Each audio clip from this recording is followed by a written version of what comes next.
하나님 아버지, 이 새벽 다시금 생명의 호흡을 허락하셔서 기도의 자리로 불러주시니 감사합니다. 주님, 자격 없는 우리를 먼저 사랑해 주시고 영원한 복의 통로로 불러주신 그 은혜를 의지하여 기도합니다. 오늘 하루 우리가 마주할 모든 사람과 상황 속에서 세상의 방식이 아닌 주님의 방식을 선택하게 하옵소서. 우리 안에 옹졸한 마음은 사라지게 하시고 주님께 받은 그 넉넉한 사랑으로 누군가의 삶을 세워주고 품어주는 복된 하루가 되게 하옵소서. 우리 마음의 중심을 감찰하시는 주님 앞에서 가장 가까운 가족과 이웃에게 생명을 전하고 평안을 나누는 덕스러운 언어가 우리 입술에 머물게 하옵소서. 내 욕심과 고집은 내려놓고 주님이 기뻐하시는 화평의 길을 묵묵히 따르는 지혜를 허락하여 주시옵소서. 오늘도 말씀하옵소서. 듣겠습니다. 예수님의 이름으로 기도합니다. 아멘. 성경 말씀은 베드로전서 3장 8절부터 12절까지 말씀입니다. 마지막으로 말하노니 너희가 다 마음을 같이하여 동정하며 형제를 사랑하며 불쌍히 여기며 겸손하며 악을 악으로 욕을 욕으로 갚지 말고 도리어 복을 빌라. 이를 위하여 너희가 부르심을 받았으니 이는 복을 이어받게 하려 하심이라. 그러므로 생명을 사랑하고 좋은 날 보기를 원하는 자는 혀를 금하여 악한 말을 그치며 그 입술로 거짓을 말하지 말고 악에서 떠나 선을 행하고 화평을 구하며 그것을 따르라. 주의 눈은 의인을 향하시고 그의 귀는 의인의 간구에 기울이시되 주의 얼굴은 악행하는 자들을 대하시느니라 하였느니라. 아멘. 부르심을 받은 자들이라는 제목으로 말씀의 은혜를 함께 나누겠습니다. 본문 요약입니다. 베드로는 한 마음으로 형제를 사랑하며 악을 행한 자에게 도리어 복을 빌라고 합니다. 생명을 사랑하는 자는 악한 말을 그치고 화평을 구하며 그것을 따라야 합니다. 주님의 눈은 의인을 향하시고 그의 귀는 의인의 간구에 귀 기울이십니다. 첫 번째, 도리어 복을 빌라 8절부터 9절입니다. 베드로는 성도들에게 한 마음으로 형제를 동정하고 사랑하며 불쌍히 여기라고 합니다. 그리고 악을 악으로 갚지 말고 도리어 복을 빌라고 명합니다. 나를 힘들게 하는 사람을 위해 복을 비는 것은 쉽지 않습니다. 그러나 우리가 성도로 부르심 받은 이유가 이것입니다. 내가 먼저 하나님의 복을 받았기에 나뿐만 아니라 다른 사람을 위해서도 복을 빌어야 합니다. 나 역시 하나님 앞에서 긍휼히 여김을 받아야 할 죄인임을 기억해야 합니다. 적용 질문입니다. 내가 먼저 받은 하나님의 복은 무엇입니까? 나를 힘들게 하는 사람을 위해 어떤 복을 빌어주겠습니까?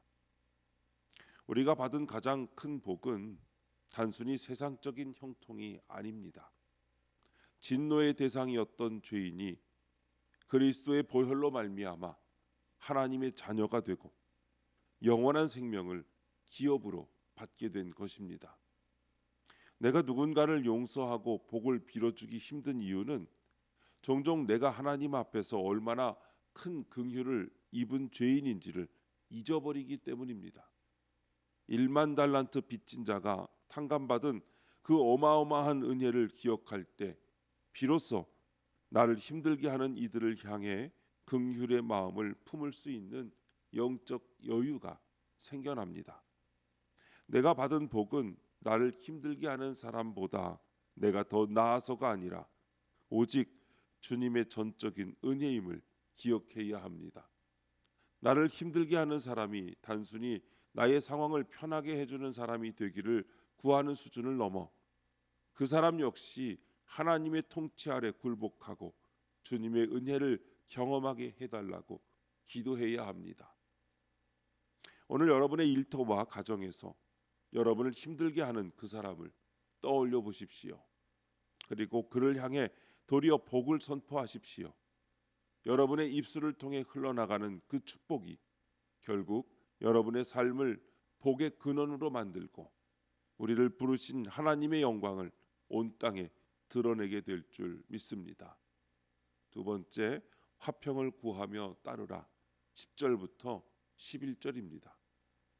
생명을 사랑하고 좋은 날 보기를 원하는 사람은 혀를 금하여 악한 말을 그쳐야 합니다. 또한 악에서 떠나 선을 행하고 화평을 구해야 합니다. 진정한 화평은 하나님의 말씀에서 나옵니다. 말씀을 통해 내가 얼마나 악하고 이기적인 말로 가정의 화평을 깨뜨렸는지 깨닫게 됩니다. 가족을 사랑한다면 선한 말을 해야 합니다. 그리고 자녀에게 좋은 날이 임하길 원한다면 참된 삶의 가치를 가르쳐야 합니다. 적용 질문입니다. 내 욕심 때문에 가족을 힘들게 한 적이 있습니까? 내가 화평을 구하며 따르고자 그쳐야 할 말과 행동은 무엇입니까?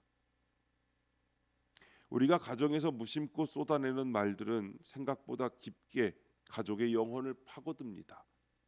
화평을 구하며 따르는 구체적인 첫걸음은 내 입술의 주권을 주님께 드리는 것입니다.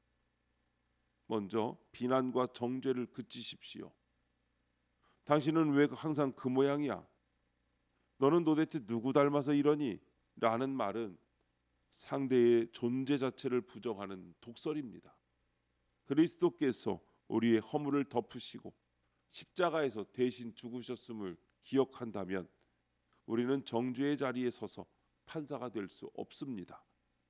상대를 평가하는 말 대신 그의 연약함을 품는 기도를 시작하십시오. 냉소와 무시의 태도를 버리십시오. 그래 네가 오죽하겠어.